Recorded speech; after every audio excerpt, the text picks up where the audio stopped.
Hello, this is Janet Michael. In addition to hosting The Valley Today each weekday at noon on the River 95.3, I also produce podcasts, and I'm excited to introduce you to a new podcast series in partnership with Lord Fairfax Community College. Having provided higher education and career training for the past half-century, LFCC is tightly interwoven into the fabric of the Northern Shenandoah Valley and Piedmont regions. Join me every week for conversations with current and former students to hear their funny and inspiring stories as we learn about their journey to higher education, the role that LFCC has played, where they are now, and where they plan to go. We'll also talk to current and former professors about their experiences and best memories of LFCC over the past 50 years. Get every single episode as they're released on our website at theriver953.com under the podcast tab, or you can subscribe for free in Apple Podcast, Google Podcast, on Spotify, Amazon Music, wherever you listen to podcasts. Just search for LFCC Stories.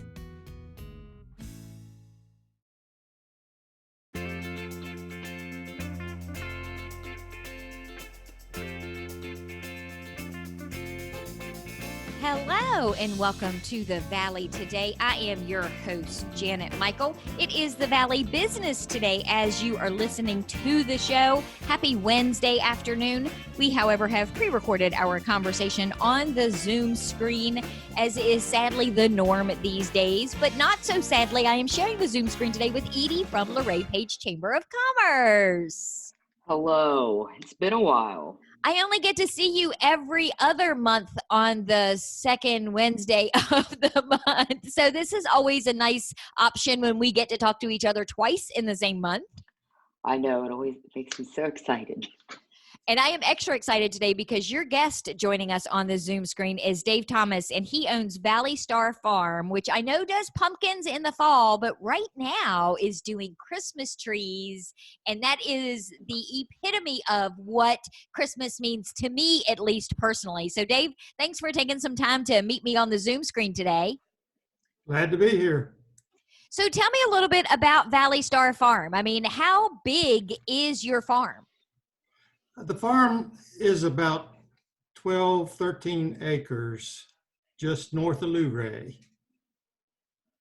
And has it always been a Christmas tree farm? Now, this property was in agriculture for several years before we started planting trees. We actually started planting in about 1991. Now, I've talked to some local Christmas tree farms in the past on the show and had no idea the amount of planning that has to go into growing Christmas trees, because it's not like you put them in the ground one year and there they are ready to cut and decorate the next year. What kind of a learning curve did you have when you guys first started planting trees back in the 90s? Well, I had a big learning curve.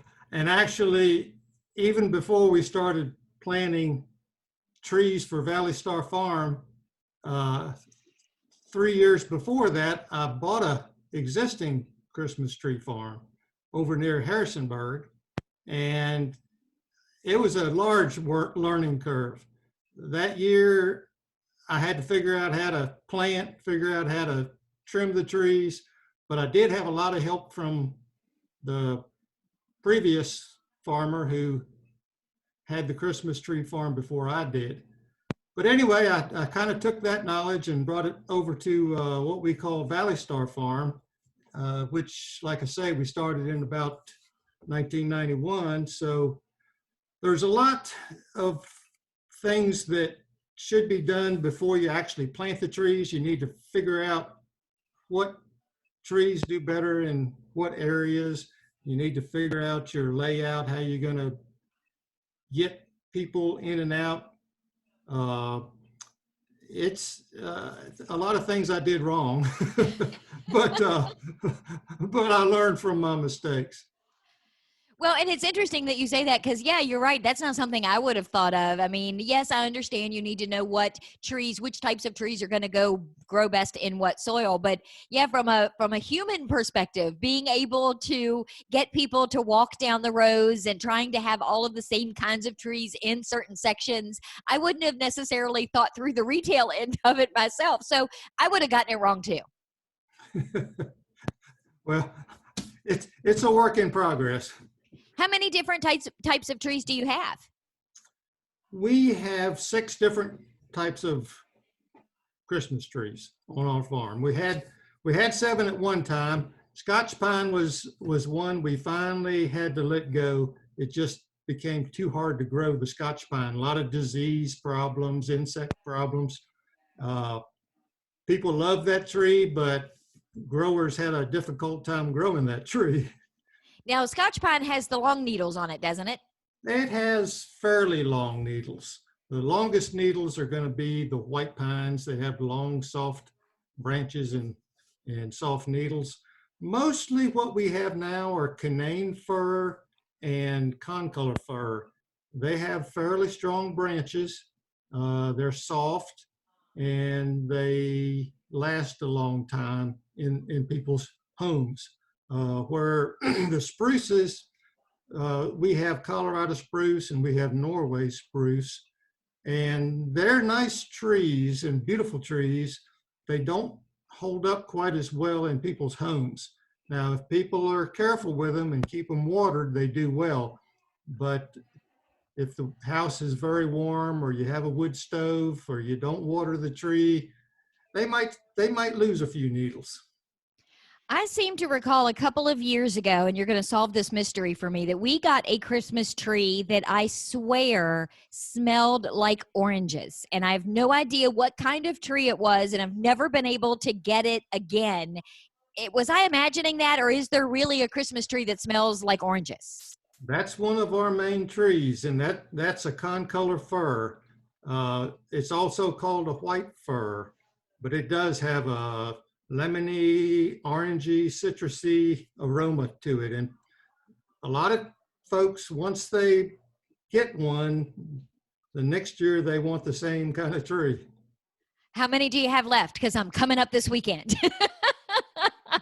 Well, we still have a good number of trees in the 6.5 foot range, but all the taller trees are pretty much taken. It's been a crazy year. We've had a lot of folks coming out to get their tree.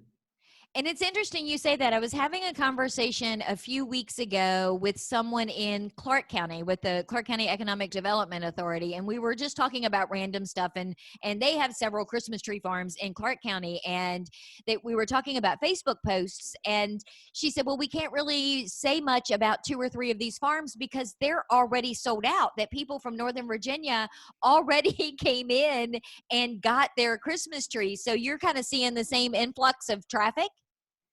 We are. I'm getting calls constantly each day from folks, a lot of them towards Richmond, Northern Virginia, and they're coming all the way to Luray, 1.5 hours, 2 hours to get a tree.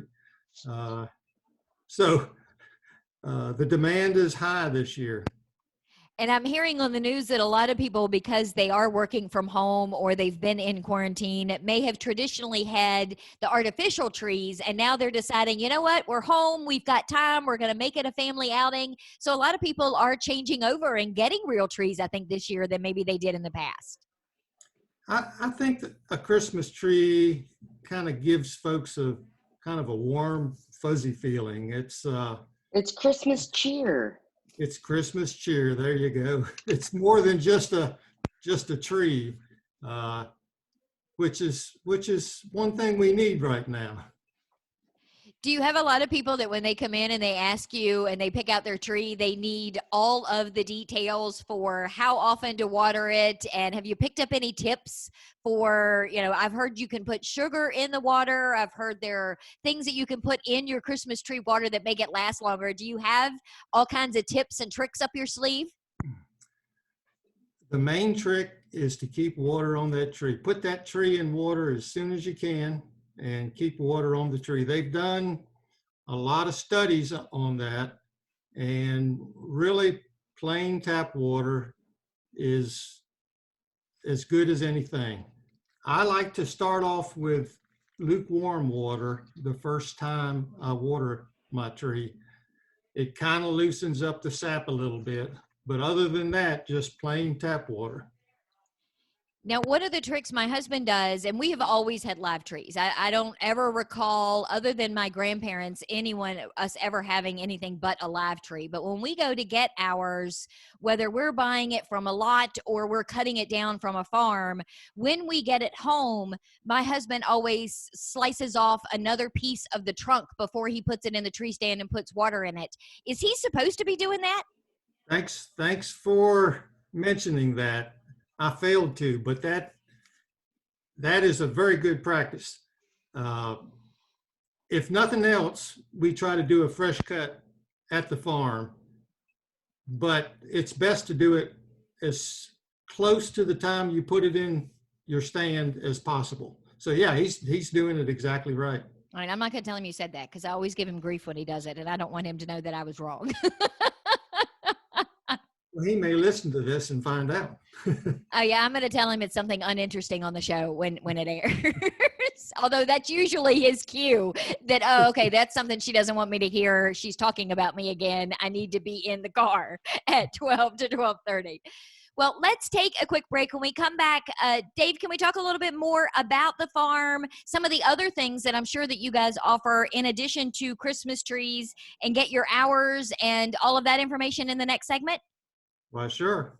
All right, we are going to take a quick break, and when we come back, we are going to continue our conversation with Edie from Luray Page Chamber of Commerce. She is spreading Christmas cheer today because her guest is Dave Thomas. He is the owner of Valley Star Farm, and they have Christmas trees in stock, or in the ground, I guess you could say.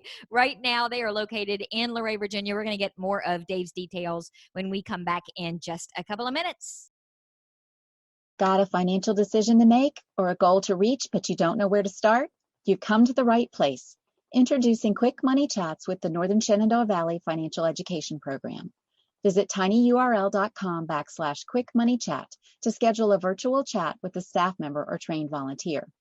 We won't tell you what to do, but we will give you the tools you need to choose wisely. And because Virginia Cooperative Extension is part of Virginia Tech and Virginia State, your land-grant universities, you can be sure that our information is credible and trustworthy. And you'll know that we aren't trying to sell you something. Maybe you want to improve your credit score, or reduce your banking overdraft fees, or even figure out if you can afford to buy that car.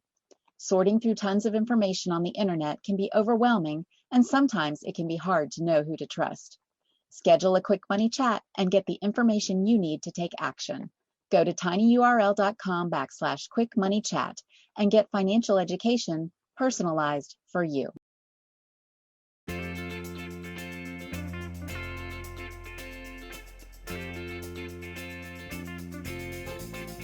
Welcome back to the Valley today. I am your host, Janet Michael. Happy Wednesday as you are listening to the show today. It is the Valley Business Today, and we are talking about the business of Christmas trees in Luray, Virginia. Edie is on the Zoom screen with me from Luray Page Chamber of Commerce. Her guest is Dave Thomas. Yeah, I got it all backwards. Her guest is Dave Thomas. He is the owner of Valley Star Farm, and right now they are a Christmas tree farm for all of those of us who are all into the real Christmas tree. So, Dave, let me ask you, if I'm one of those, I want to come out, I want to walk around, I want to find the perfect tree. I don't necessarily want to cut it down myself, but my husband is capable of doing that. What are my options if I come to Valley Star Farm for getting a tree? When you come to the farm, we explain what we have available. We give you a saw, and you take off out through the field to find your perfect tree. Most of the trees are going to be the same price, so you don't have to worry about, well, is this tree more, is this tree less? Just find one you like. You can saw it down yourself. We also have at least one person going around with a cart, and he's available to help folks out any way they might need it, cutting their tree, bringing their tree back. We provide sleds and some carts for folks to take with them to put their tree on if they'd like to, which makes it a little easier. Once they select their tree and they cut it or we cut it, it comes back to the main shed area where we shake the tree to get old dead needles and anything that might be in there that we don't want in the house. Squirrel. And then we wrap it up with some netting, make it easier to transport, make it easier to get in your house and in your stand.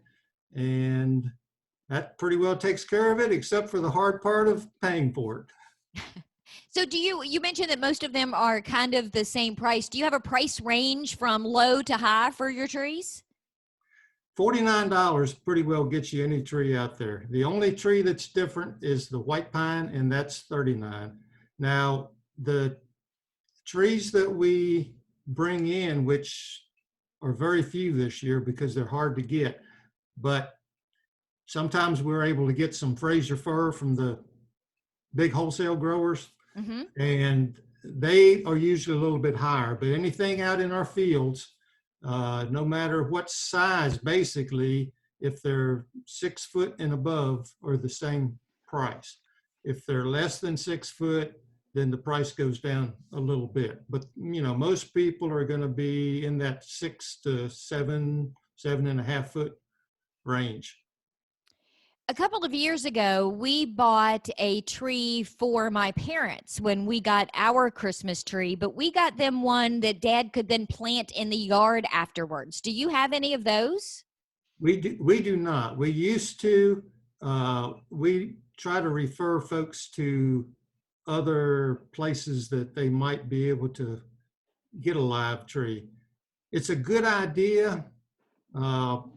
The root ball is very heavy, so you don't want a real large tree, and they require more work to get them in the house, out of the house.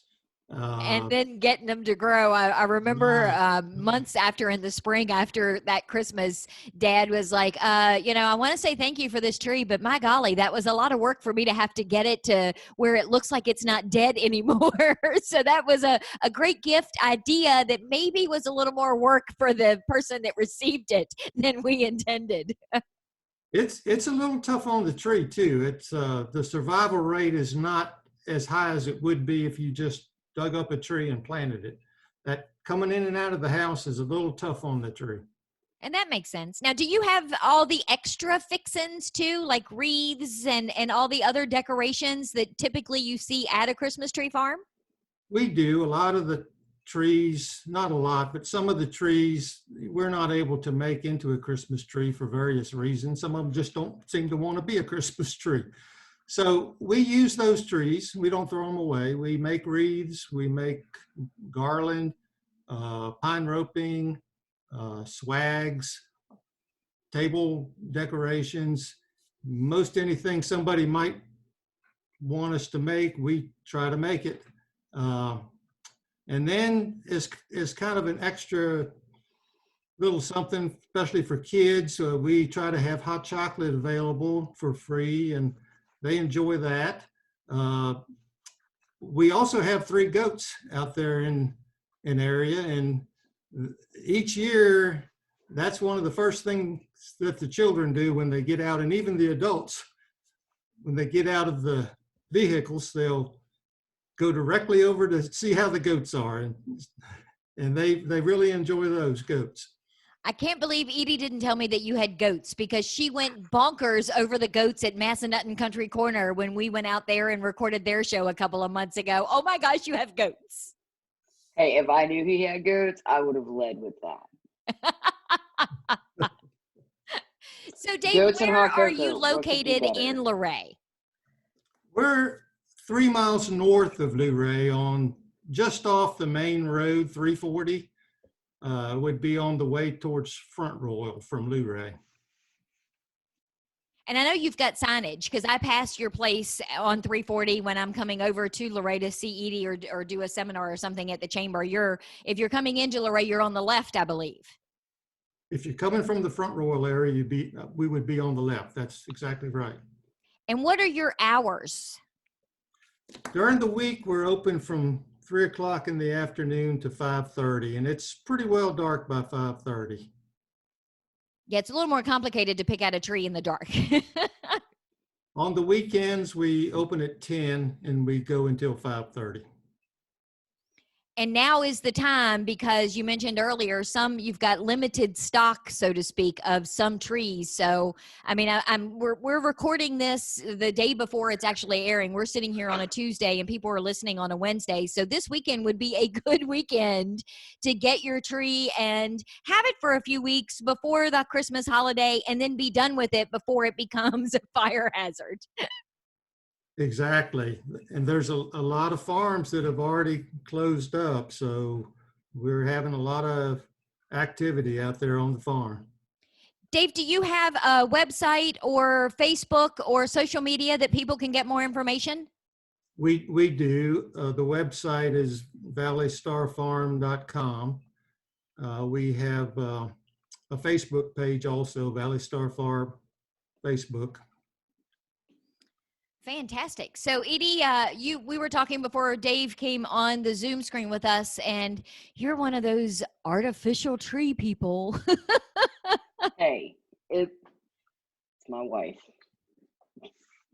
She's the artificial tree person. You know, there have been years where I've thought, maybe this is the way to go, but there really is. Dave says, there really is something about a live tree and the smell and just the feeling of going out and cutting it down and bringing it into the house and everything else. So maybe I'll have to have a conversation with, you tell Haley I'm gonna have a conversation with her. Okay, I'll let her know. So what do you have going on, Edie?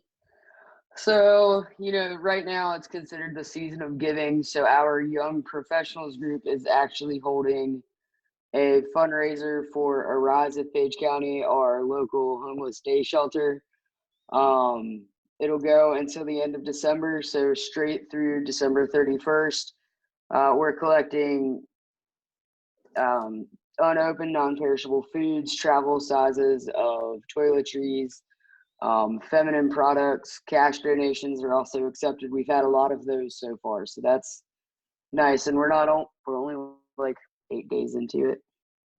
Fantastic. And a lot of the chambers and a lot of nonprofits are in desperate need right now. So chambers have been partnering with them to try and do some donation collections for all the different types of need that we're finding in our community. Yeah, there's, especially now, with the pandemic, a lot of places have had to change how they're able to operate. So this is a great way to be able, for the chamber to be able to give back and show our support for these organizations that are doing a great job helping others. What do you have to support my shopping addiction? Is Shop Small still going on? It is. It will be going through December 21st. So that for the rest of the month, basically, you have the option of, if you are shopping at a small business in Page County, like Valley Star Farm, you just take a picture of it, take a picture of yourself shopping, send it to events@luraypage.com, and you will be entered in to win different prizes. Coolness. And you guys created a separate Facebook page just for that whole promotion, didn't you? We have. It is called Shop Small in Page County. The cool thing about that page is it's not just chamber members. It's gas stations, flower shops, hair salons, basically any small business in the county. Nice. And I think that's a great idea. So you're not limited just in chamber membership. I can find something no matter whether they're a chamber member or not. Yep. Awesome. Absolutely. Well, we are going to wrap up our conversation for the Valley business today. Before we do, Dave, I have another quick question that, 6 months ago would never even have occurred to me to ask, but now I have to. Are you pet friendly? Can I bring my puppies this weekend when I come to pick out the tree? You can bring your puppies, just keep them on a leash around the Christmas trees. Now, we also have an area out front, a large field that you're welcome to let them go crazy while they're down there. But while they're up around the trees and the rest of the folks, we like to keep them on leashes. Awesome. Cool beans. All right. Well, you can find more about Dave Thomas and Valley Star Farm at valleystarfarm.com. You can find them on Facebook as well. You can always find Luray Page Chamber of Commerce on Facebook. I'll put links, of course, to all of this in the show notes page. Dave, Edie, thank you for meeting up with me today on the Zoom screen. I do appreciate it. Well, our Absolutely. three goats, Thanks. George, Blanche, and Mocha, and I wish you and yours a Merry Christmas. Edie, he has a goat named Mocha. He has one named Blanche. I will meet you back here tomorrow, a few minutes after noon. I'll have a brand new Valley Today episode ready to go for you. Meet me here then.